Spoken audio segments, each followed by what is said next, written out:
सुनबाई, आजही चहा काल सारखाच बनव. अगं, कोणती नवीन चहापत्ती आणली आहेस का? काय ग, कालच्या चहाचं रहस्य काय आहे? प्रत्येक चांगल्या चहासाठी आवश्यक आहे राजहंस दूध. चहापत्ती तीच, फक्त दूध नवीन. आणि माझ्या चहाला मिळाला सुंदर रंग आणि स्वाद. तुम्ही फक्त दूध बदला, राजहंस दूध आणा आणि असा मस्त चहा बनवा. नर्सिंग क्षेत्रामध्ये करिअर करण्याची सुवर्णसंधी.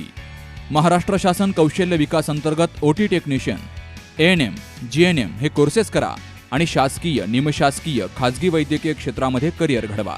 विद्यापीठ मान्यता कोर्सेस, अत्याधुनिक शिक्षण प्रणाली, अनुभवी शिक्षक वर्ग. BSc नर्सिंग अर्थात बॅचलर ऑफ नर्सिंग, कालावधी 4 वर्ष, पात्रता 12वी सायन्स आणि CET उत्तीर्ण. थेरॉटिकल बरोबरच प्रॅक्टिकल नॉलेजवर भर. तेव्हा आजच आपला प्रवेश निश्चित करा आणि आयुष्याला एक वेगळी दिशा द्या. संपर्क doctor Deepali Praveen Kumar Pansare. Mobile number 84 68 81 64 40, 92 09 87 34 30, 82 37 66 04 32 आणि 82 37 54 04 32. अकोले तालुक्यामधील श्री क्षेत्र म्हाळादेवी येथील श्री खंडेश्वर यात्रा 2024 मंगळवारी 23 एप्रिल रोजी मोठ्या उत्साहात संपन्न झाली आहे. यावेळी खंडेरायांची महापूजा आणि अभिषेक, चांदीच्या खांडेश्वर मूर्तीचे अभिषेक, महापूजन संध्याकाळी 4 वाजता श्री आणि सौ जान्हवी अमोल हसे यांच्या हस्ते संपन्न झालाय.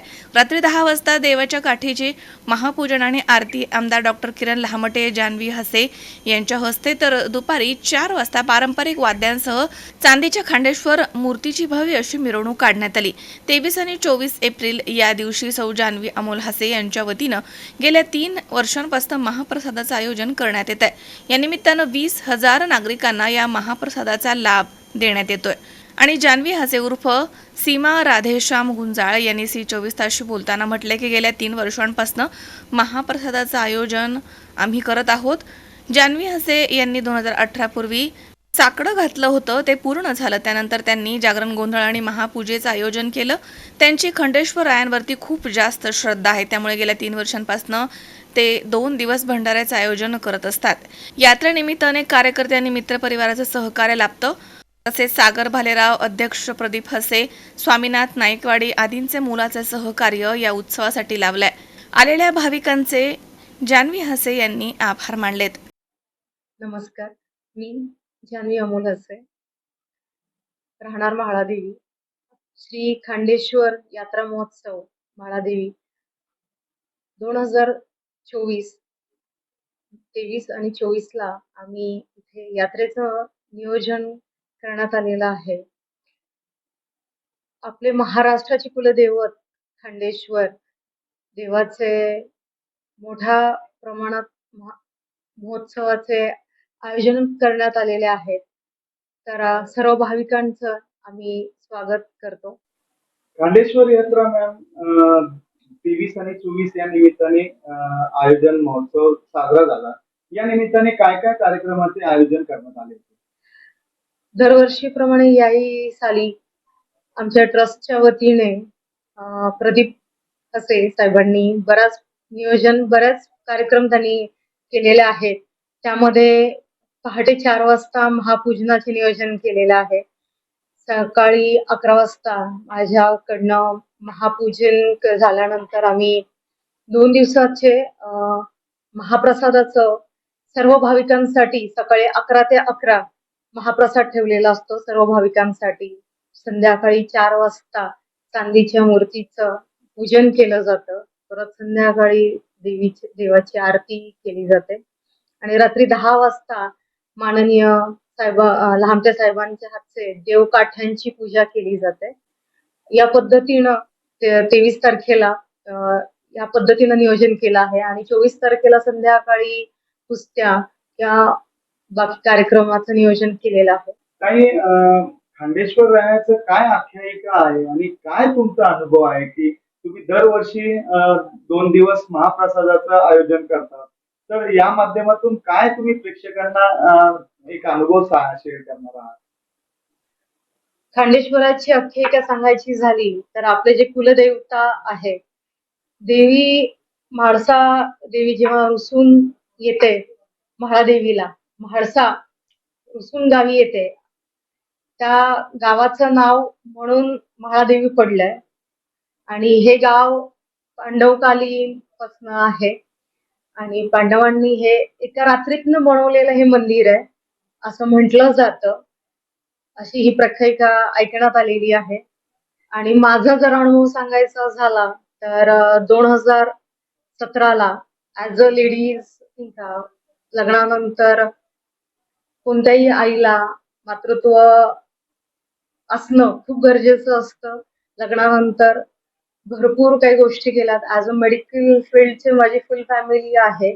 बट स्टील आय हॅड की इश्यूज असल्यामुळं प्रेग्नन्सी प्रॉब्लेम्स असायचे. काय इश्यू आहे ते कळत नव्हतं.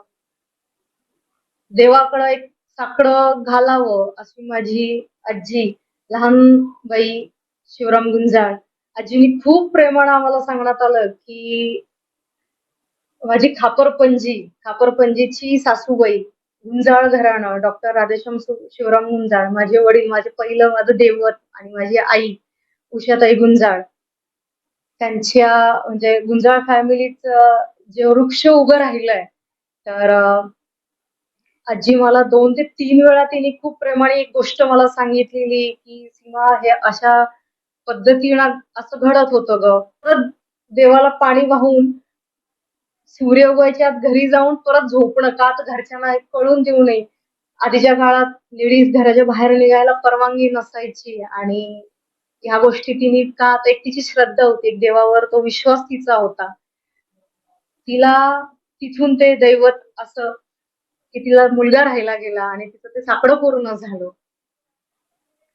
तो आजी मला ही खूप गोष्ट प्रेमानं एकदा सांगितली, दोनदा सांगितली, तिसऱ्यांदी मलाही कुठेतरी अरे मीही त्याच घरात, त्या गावाला गेलीये, त्या देवळात गेली, त्याच गावी मी पोहोचलीये आणि मला कधीच कुणी माझ्या घरच्यांनी सांगितलं नाही. मग मीही 2016ला अधिक मासाच्या महिन्यात मला देवाला जायचं आणि मला देवाला साकडं घालून बघायचं असं माझी इच्छा आणि मी देवाला ते साकडं घालण्यासाठी 15 दिवस देवळात जायलाच मला 15 दिवस लागले. खूप अडचणी आल्या. जो मला अनुभव आला जेव्हा मी देवासमोर बसली आणि देवाला जेव्हा मी प्रार्थना केली की देवा काही पण कर आणि माझी प्रार्थना ऐक आणि माझी ओटी भरू दे. तर ती माझी भरली तर मी मोठं गोंधळ घाले तुझ्या दारामध्ये. बस माझं एवढं पूर्ण कर माझं साकडं. जो डोळ्या उघडल्यानंतर जो मंदिरामध्ये प्रखर पिवळा भंडारा सगळा जो मला दिसत होता त्याचमुळे आय फील की माझं इथं नक्की हे पूर्ण होईल आणि 100% मला रिझल्ट मिळेल. मी नाही शब्दात सांगू शकत. तो क्षण आजही मला आठवतोय आणि आजही मी ते सांगू शकते की 2 महिन्यात मी ही गुड न्यूज सगळ्यांना दिलेली की हा तिथून पुढे ती जी एक नाळ माझी जुळली गेली देवासोबत किंवा एक प्रचिती झाली, हे माझा अनुभव आहे. तिथून पुढे माझा तो विश्वास बसला. जसं I am belong to the full family is doctor. माझ्या वडिलांचं मेडिकल कॉलेज आहे स्वतःचं. देवावर विश्वास माझा तिथून पुढे खूप जास्त बसला. खंडेरायावर खूपच जास्त विश्वास आहे. नंतर लॉकडाऊन पडलं. देवाचं जे मी साकडं घातलं होतं की गोंधळ घालायचाच. मग मी तो कसंही करून मला लॉकडाऊन ओपन झाल्यानंतर मी जागरण गोंधळ घातलं आणि तो गोंधळ पूर्ण झाला. आज राजीवर 5 वर्षांचा आहे. कुठेतरी देवासोबत माझं एक कनेक्शन झालंय आणि एवढं माझा तो बिलीव्ह आहे, एक कॉन्टॅक्ट नाही का. माझे आज जिजू आहेत, डॉक्टर प्रवीण कुमार पानसरे. मोठे मोठे ऑपरेशन करतात, हे करतात. एक पॉइंट कुठेतरी येतो शेवटी देवाच्या हातात आहे. कुठेतरी तेही हे बोलतात गॉड इज देअर. हेही मी आज बोलेल नाही का. आणि तिथून माझे वडील, माझे जे पहिलं दैवत मानते माझे वडील, जे समाजासाठी खूप त्यांनी केलंय. त्यांचे इतकं तर मला 7 जन्म घ्यायला लागतील जेवढी सेवा त्या समाजासाठी करतात. पावलावर पाऊल नाही पण थोडीफार माझी पण इच्छा आहे की मी काहीतरी करावं. म्हणून मला काय करता येईल. माझं जसं बॅकग्राऊंड मी रिअल इस्टेट मध्ये आहे. मी केटरिंग फील्ड मध्ये आहे लास्ट 18 इयर्स पासून. पुण्यामध्ये माझं सदाशिव पेठेमध्ये ऑफिस आहे.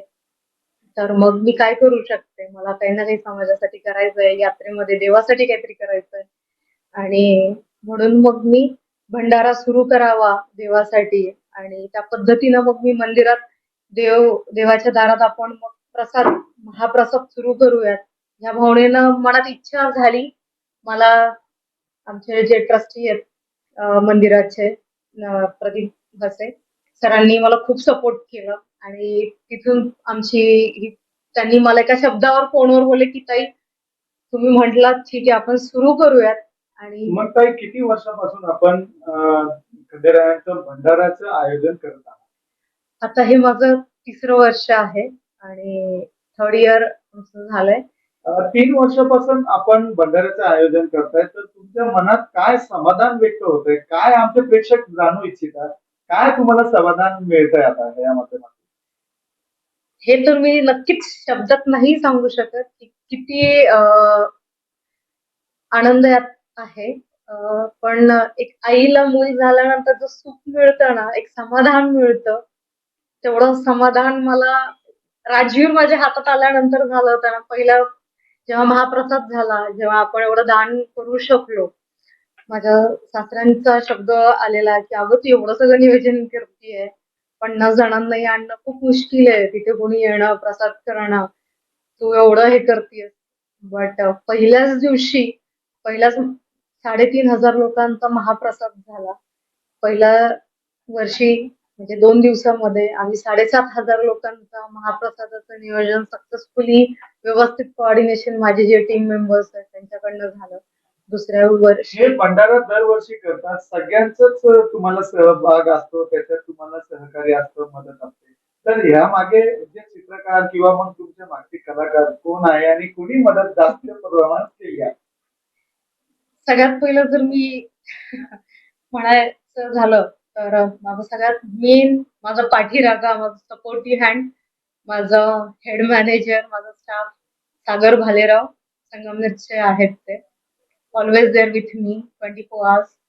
सेकंड प्रदीप हसे सर जे ट्रस्टी मेंबर आहेत आणि तिसरे जे तिथले आचार्य आहेत त्यांनी तिकडे सगळं कोऑर्डिनेट करून तिथला स्टाफ त्यांचं सगळ्यांचंच ते खूप सुंदर पद्धतीनं कोऑर्डिनेट करत असतात जेवणाचं आणि खरंच मी त्यांचं कौतुक करेल की एवढ्या क्वांटिटीमध्ये आणि माझा असं नेहमी उद्देश असतो की जेवण बनवताना तो वेस्ट नाही केलं पाहिजे प्रमाणात आणि उन्हाळा असतो तर ते गरम आणि व्यवस्थित राहिलं पाहिजे जे पण आपण जेवण बनवताय आणि त्या पद्धतीने ते खूप आणि आजही मी त्यांना थँक्यू म्हणेल.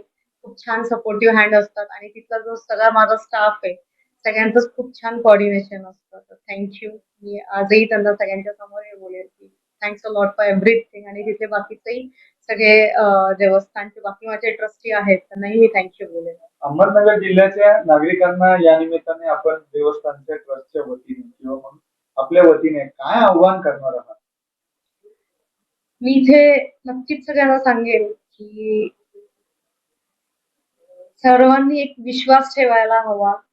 देवाच्या दारी म्हणा किंवा आपण जे पण मंदिरात जातो किंवा लोक एक आपुलकी म्हणा किंवा एक श्रद्धा असते. तुम्ही विश्वासानं जा, विश्वासानं देवाच्या समोर डोकं टेकवून तर बघा. देवावर विश्वास ठेवून तर बघा आणि कार्य करून बघा. खंडोबाच्या दर्शनाला सगळे या. भंडारा उधळून तर बघा. भंडारा तुम्ही जेवढा उधळाल तेवढं तुमची भरभराटच होणार आहे. आणि मला तिथे खूप स्ट्रॉंग पद्धतीने सगळ्यांनीच खूप मदत केली आहे. तिथील ट्रस्टी मेंबर्स जे आहेत सगळ्यांचे तर मी आता इथे नाव नाही घेऊ शकत. पण तिथील स्टाफ आहेत, तिथले पुजारी आहेत, संतोष हसे, विशाल हसे झालेत, प्रदीप दादा झालेत, बाकीचे जे माझे स्टाफ आहेत, आचारी जे आहेत माझे आणि सगळ्यांसाठीच मी म्हणेल की माझे भाविक आले त्यांनीही तिथे सगळ्यांनी प्रसादाचा लाभ घेतला. असं दरवर्षी तुम्ही नक्की या, देवाचं दर्शन घ्या. आपले यात्रा दिवसेंदिवस लोक पावत नाही का कमी होत चालली यात्रेचं ते व्हायला नकोय. दर्शनाचं आणि जी पद्धत आहे, परंपरा आहे, आपली जी महाराष्ट्राची संस्कृती आहे, ती संस्कृतीचं जतन करायची जबाबदारी आपल्या पिढीची आहे, पुढच्या पिढीची आहे. ती पिढीचं जबाबदारी आपण पुढे दिली पाहिजे आणि ती जतन करण्याची जबाबदारी आपली सर्वांची आहे असं मी सर्वांना सांगू इच्छिते. थँक्यू. शावीर शेख, सी 24 तास, Sangamner. Dhanvantari multi speciality hospital. उपलब्ध सुविधा: मेडिसिन विभाग, 15 बेड्सचे सुसज्ज ICU, ECG, 2D echo, PFT, अस्थिरोग विभाग, ॲक्सिडेंट, कृत्रिम सांधेरोपण, दुर्बिणीद्वारे शस्त्रक्रिया, मणके विकार आणि शस्त्रक्रिया, सुपर स्पेशालिटी विभाग, plastic surgery, cancer surgery, neuro surgery, paediatric surgery, surgery विभाग, दुर्बिणीद्वारे तपासणी आणि शस्त्रक्रिया. Dhanvantari multi speciality hospital, Tajne मळा, नवीन नगर रोड, संगमनेर, जिल्हा अहमदनगर.